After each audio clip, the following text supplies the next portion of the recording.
Bien, buenas noches y bienvenidos a su clase del 5 de enero del 2023. Antes de empezar, espero que hayan tenido un buen inicio de año 2023 y espero que todo les vaya bien, ¿no? En este nuevo año, ¿no? Continuando con nuestra clase, nosotros habíamos estado revisando la clasificación de las plantas, ¿no? Que si eran vasculares o no vasculares. Habíamos dejado también lo del caso de estudio, para que ustedes lean lo de la planta parásito, ¿no? Y eso se había dejado en la plataforma. Hay personas que no han subido las tareas y eso sí va a ser un serio problema, porque van a tener mala nota, obviamente. Entonces es necesario que, aunque sea retrasado, pero la suba. Obviamente en la plataforma queda marcado que está retrasado y está fuera de los tiempos, pero tienen que subir las tareas. Yo no voy a aceptar tareas por correo, tienen que subirlas a la plataforma y que quede en evidencia que está retrasado. Y tampoco me piden a esas personas que están retrasados que le coloque el 10, porque no puedo quitarle el mérito a las personas que han cumplido a tiempo. Obviamente van a ser penalizados. No es el caso del paralelo de ustedes, pero ya descubrí unas cuantas personas que han copiado. Entonces, esas personas, como ustedes conocen, la política de la clase es que son penalizadas, ¿no? Por el tema de la copia.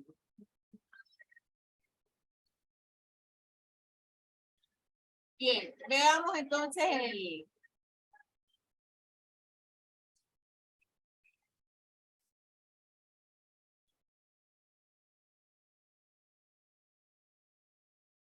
Regresemos a la clasificación de las plantas.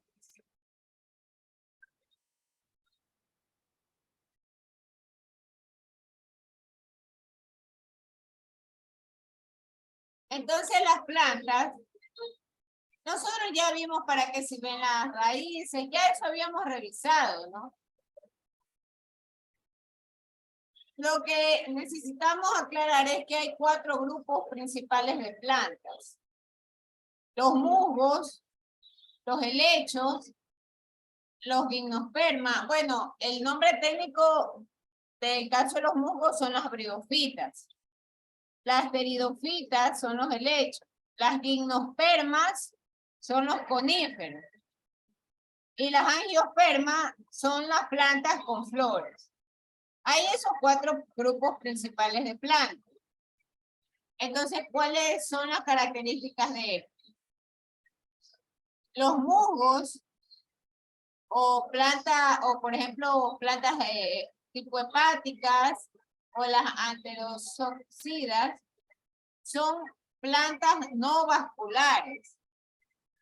Entonces, de aquí hay 2 conceptos grandes que desprender, que son los vasculares y los no vasculares. Entonces, cuando se habla de que no son vasculares, quiere decir que no tienen vasos para el transporte de agua, alimentos y minerales. Por otro lado, estas plantas briofitas necesitan humedad para crecer. Hay algunos que pueden crecer en terreno seco, pero ellos en general necesitan humedad. Y además, no se distinguen este tipo de plantas los elementos como tallos, hojas y raíces. Y ahí tenemos una foto de un ejemplo.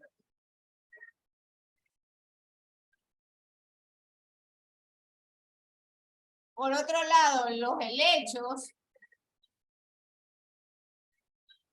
o las pteridofitas, que pueden ser también licopodios, equisetos, xylofitas, estas sí son plantas vasculares, pero son plantas que no tienen semilla como tal. Entonces, si usted por curiosidad revisa un helecho, verá que en la parte está el anverso y el reverso de la hoja. Al reverso usted encontrará unos puntitos por detrás. Esos puntitos son los sistemas de reproducción de las plantas o las semillas. Entonces, estas plantas vasculares normalmente requieren zonas lluviosas y pueden ellas crecer mucho más que las briófitas. También algunas de estas plantas se desarrollan en regiones templadas o en el trópico y pueden llegar hasta medir 18 metros de altura. Entonces, la mayor parte de estas plantas, de las pteridofitas, tienen raíces y tienen hojas vascularizadas. El tercer grupo son las gimnospermas o las coníferas. Aquí encontramos, por ejemplo,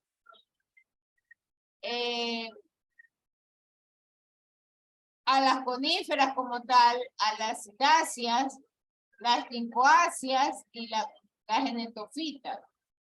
Entonces, esa palabra de gimnosperma significa que tienen semilla, pero la semilla no tiene cobertura. Por eso le denomina semilla desnuda. Entonces, normalmente las semillas, voy a ampliar un poco la imagen de esto, ¿no?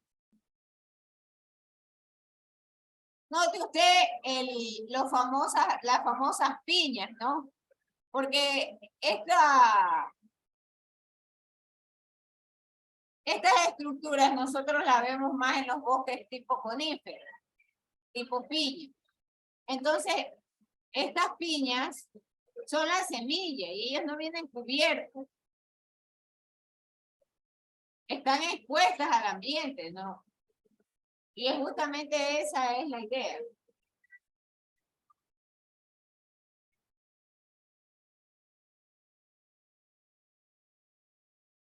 Luego tenemos la angiosperma. Las angiospermas pueden ser monocotiledóneas y dicotiledóneas. Entonces, las monocotiledóneas, tal como dice la palabra, es de un cotiledón. Y las de dos cotiledones. Y normalmente las semillas están encerradas en cubierta. Entonces, estas plantas normalmente tienen con flores. También un ejemplo de estas plantas son los granos, ¿no? Hay otro tipo de angiospermas como el cerezo, el roble, el castaño, el algodón, el café, el tabaco.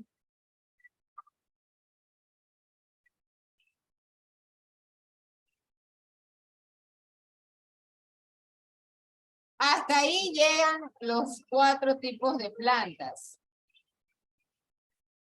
Y me interesaba que revisáramos esta diapositiva, porque en el libro lo que hace es partir de los dos conceptos grandes, ¿no? Que son plantas vasculares y plantas no vasculares. Vamos a cambiar al libro.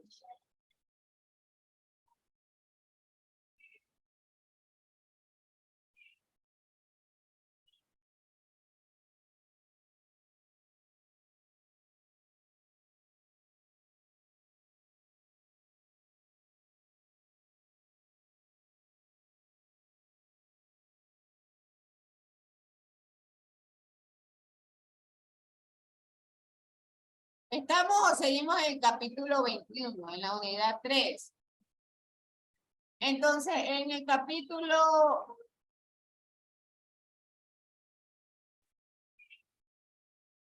Ya nosotros hemos estado viendo las funciones de las plantas.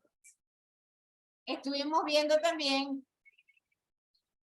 algo de que cómo las plantas se adaptaron a la vida de la tierra y los ciclos, ¿no?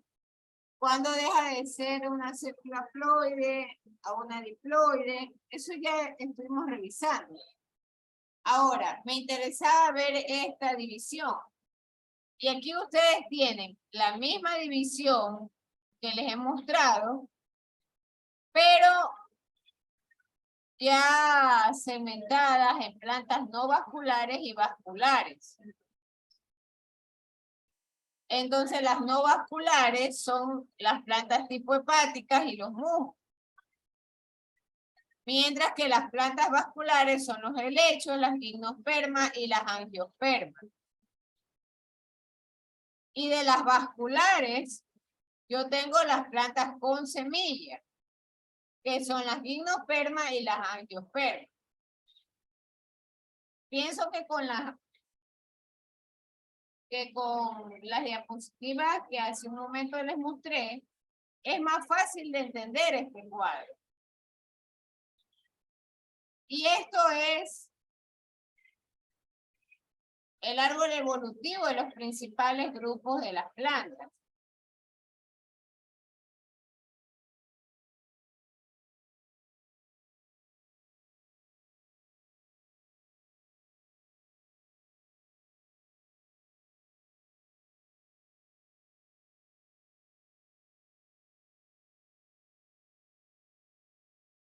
Y hay algo muy importante dentro de este árbol evolutivo, ¿no?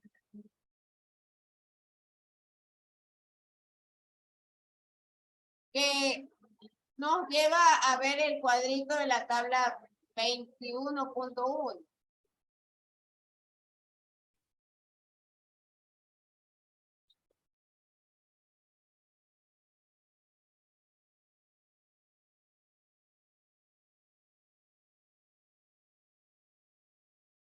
Y ahí tenemos las características o las relaciones de las plantas no vasculares con relación al esporofito y al gametofito. Entonces, en las plantas no vasculares, el gametofito dominante,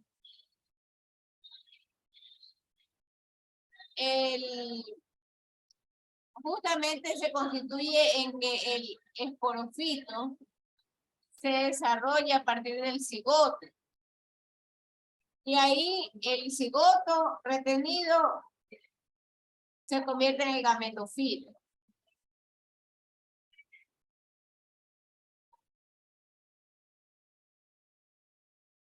En el caso de las plantas vasculares, como son los helechos, en cambio se desarrolla a partir del cigoto. Y ese es el esporofito dominante. En las coníferas, en cambio, el gametofito microscópico se desarrolla dentro de un esporofito.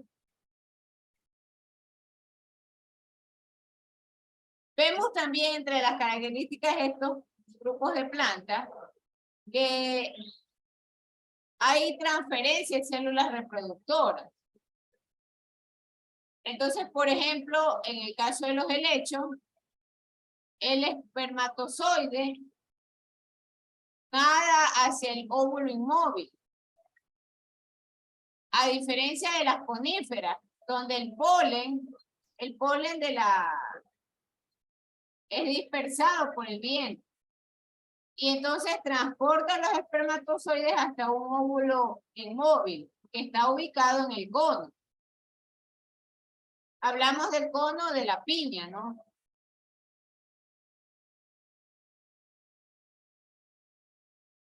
Y las plantas con flor, en cambio, el polen es dispersado por el viento y lleva los espermatozoides hasta un óvulo inmóvil dentro de una flor. Entonces, ¿cómo se genera la dispersión para la reproducción de estas plantas? Las plantas no vasculares tienen esporas haploides, igual que el caso de los helechos. Pero para las coníferas hay semillas que contienen el embrión esporofito. Y ese embrión esporofito es diploide. Las plantas con flor, en cambio, tienen semillas que son dispersadas muchas veces por los animales, o por el viento, o por el agua. Alguien va a decir, ¿qué tiene que ver los animales? Por ejemplo, las abejas. Hay animales que también, obviamente, se comen las plantas o las flores, y en las heces van dejando las semillas. Eso es justamente el sistema o los mecanismos de la naturaleza, ¿no? Para la reproducción de las plantas.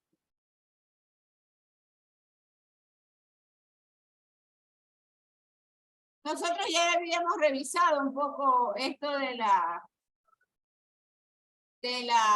los tipos de plantas, ¿no? Las hepáticas, los musgos. Y de aquí hay dos términos importantes que rescatar. El uno es que las estructuras reproductoras de las plantas no vasculares, que ya nosotros sabemos que requieren humedad para reproducirse, tienen dos tipos de estructuras reproductoras, los arquegonios y los anteridios. Y me gustaría que esos dos términos ustedes los tuviesen presentes, ¿no? Los arquegonios es en donde desarrollan los óvulos y los anteridios los espermatozoides. Entonces, hay plantas no vasculares que el espermatozoide debe nadar hacia el óvulo. Y justamente se valen de las películas de agua. Cuando hablamos de películas de agua, son justamente, por ejemplo, el caso de esta planta del estero de Sphagnum, ¿no? Ustedes ven que como están ubicados en la humedad, la película de agua que está alrededor de ellos es un medio de transporte del espermatozoide de la planta.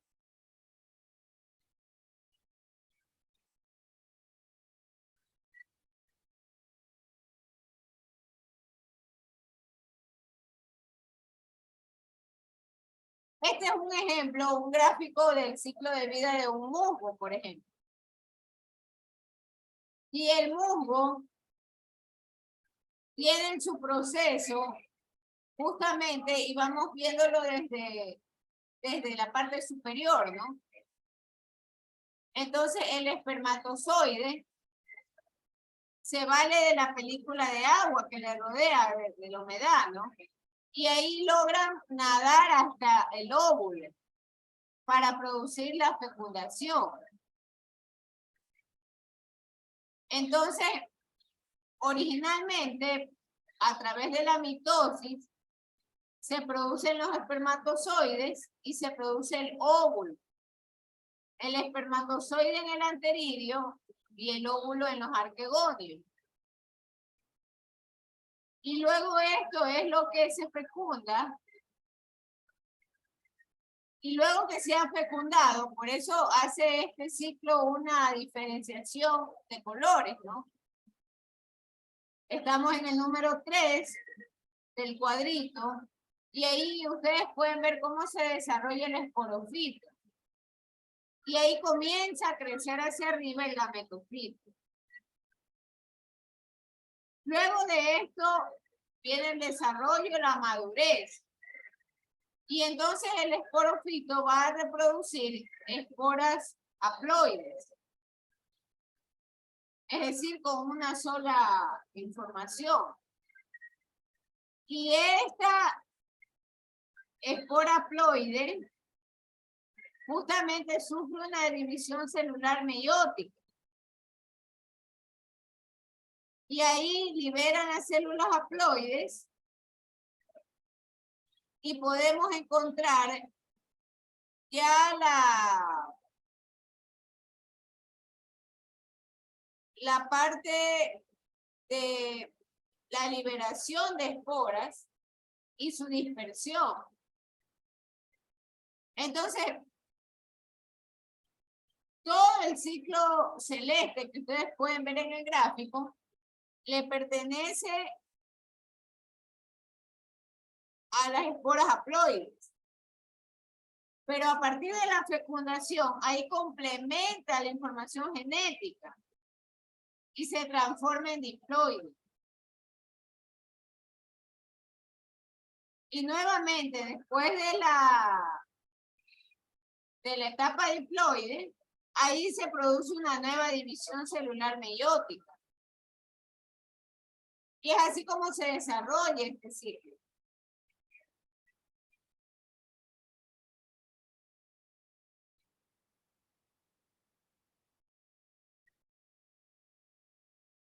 Hay ejemplos también de plantas vasculares. Ya vamos ahora a hablar de las plantas vasculares. Entonces, estas plantas vasculares, nuevamente regresamos a la parte inicial, ¿no? Las plantas vasculares, que son los helechos, los endospermas y los angiospermas.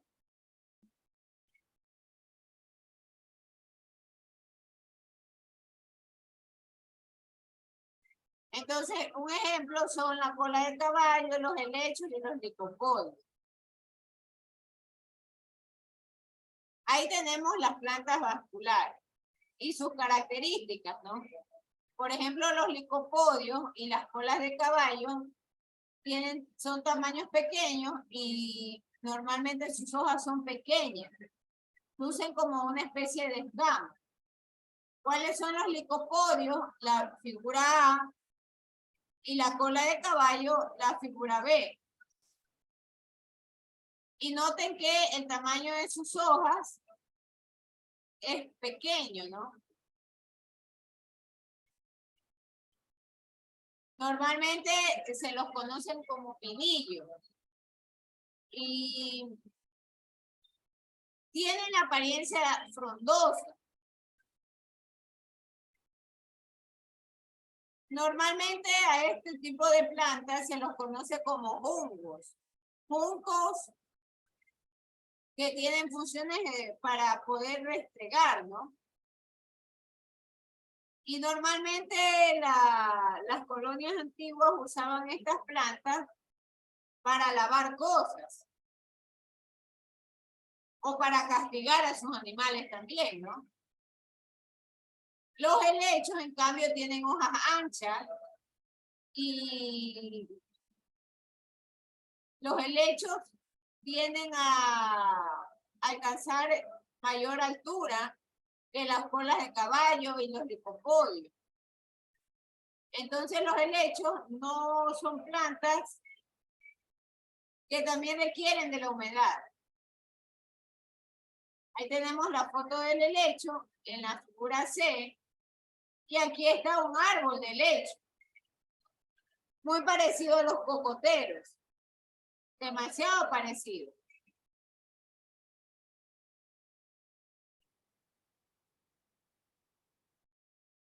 Entonces, ¿qué pasa con los helechos? Y ahí tenemos el ciclo de vida de un helecho.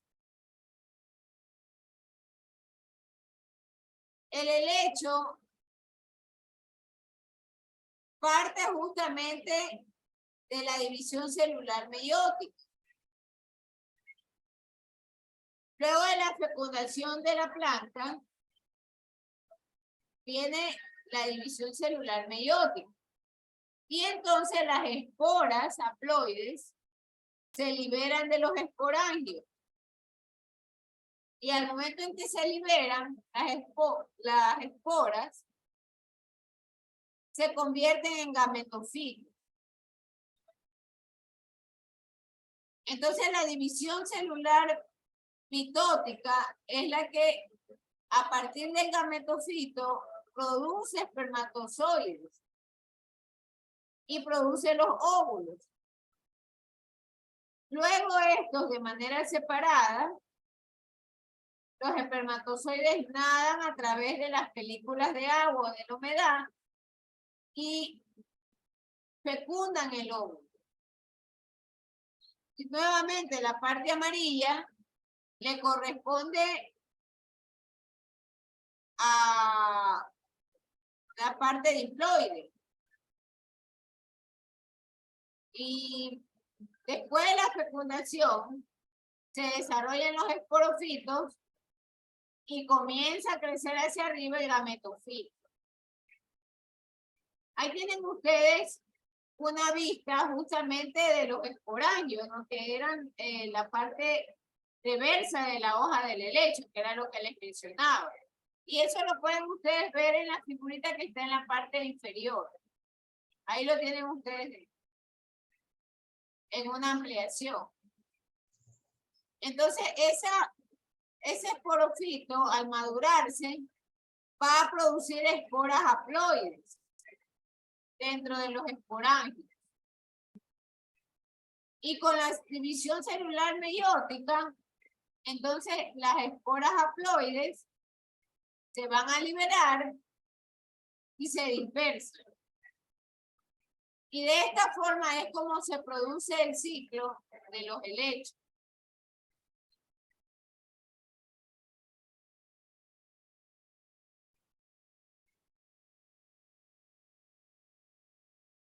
Antes de pasar a las gimnospermas, me gustaría regresar a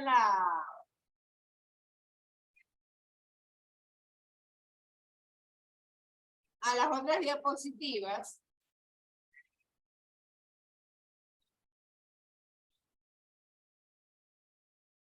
Solo para revisar rápidamente ciertas funciones de las plantas, por ejemplo, leñosas, ¿no?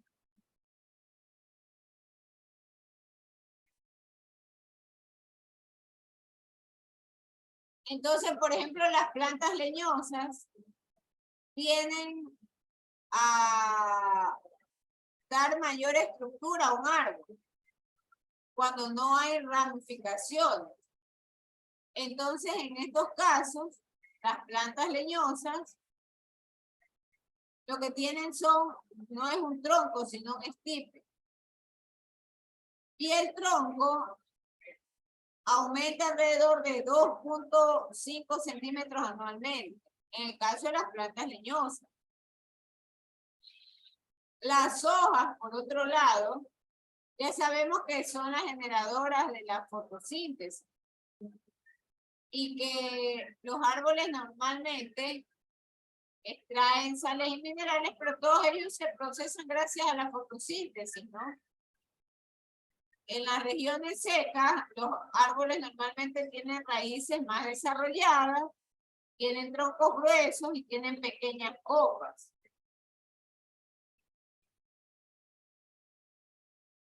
En el caso de las regiones frías, en cambio, los árboles se adaptan a las temperaturas bajas. Y entonces, cuando hay zonas frías, estos árboles tienden a perder las hojas. Y normalmente lo que se generan son más cantidades de yemas. Y esas yemas dan lugar a los brotes. De manera tal que este tipo de árboles que se desarrollan en las zonas frías se les llaman caducifolios.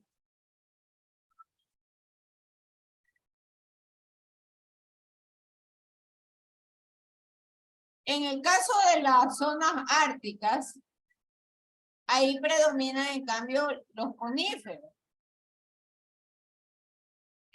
También predominan los abedules, los álamos, los olmos, el avellano, el roble, el tilo, ¿no? Y a estos árboles se les llama caducifolios. ¿Por qué? Porque sus hojas son caducas. ¿Qué significa esto que son hojas caducas? Significa que ellos las pierden completamente. Y luego se restauran.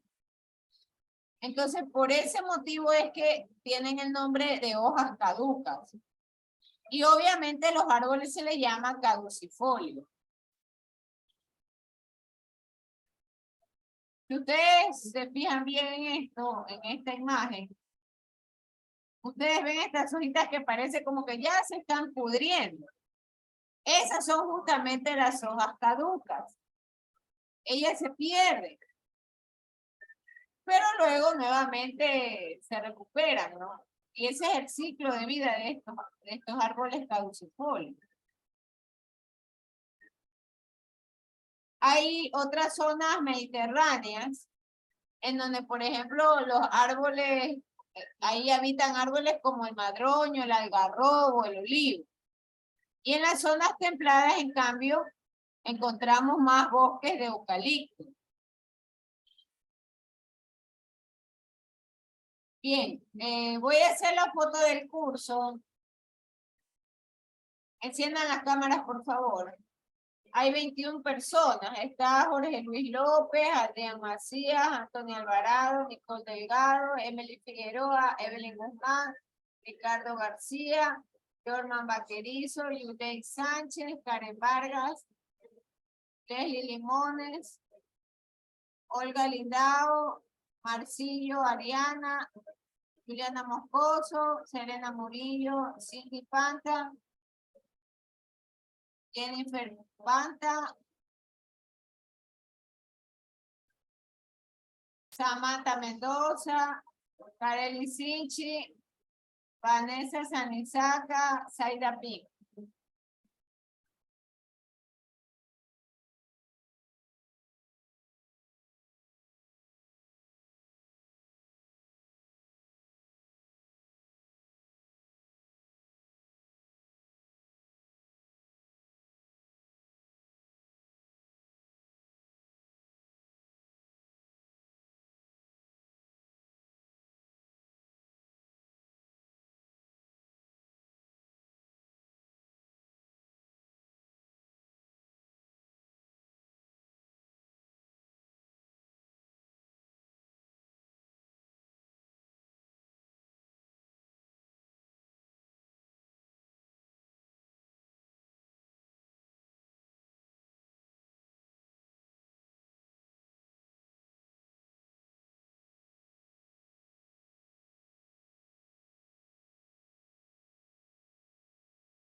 Karen Vargas no abre la cámara ni Anthony Alvarado. ¿Por qué?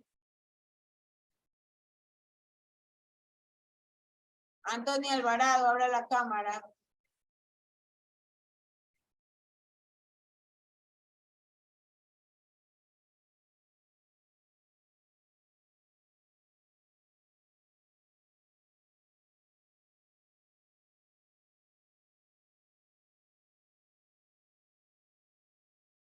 El día de mañana no vamos a tener clase. Ya nos veríamos el día martes, Dios mediante, ¿no?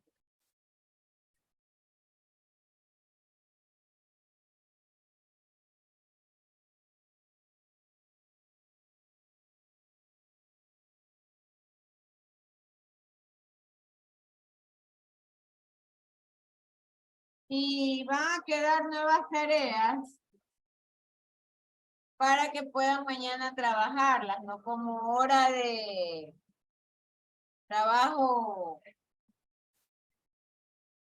Asincrónico. Sí, vamos a dejar una tarea de manera que ustedes puedan describir, por ejemplo, las características de las plantas según las zonas, así como hemos el día de hoy conversado. ¿Qué plantas o qué árboles habitan en las zonas templadas? ¿Cuáles plantas habitan en... Pero a mí me gustaría que ustedes las investiguen desde el punto de vista del Ecuador. Según los tipos de clima del Ecuador, ¿qué plantas, características o qué árboles podemos encontrar? Y mencionar alrededor de 5 especies por cada zona del Ecuador. Entonces, esa sería la tarea designada para mañana como... Máster, disculpe que le interrumpa. Cuando usted habla de zona, dice de la que está en las costas, sierra, oriente. No, disculpe, esa es una información muy general. Ajá. Cuando hablamos de zona, nosotros tenemos las zonas templadas. Ah, ya. Entonces hay que buscar en el internet las zonas en el Ecuador.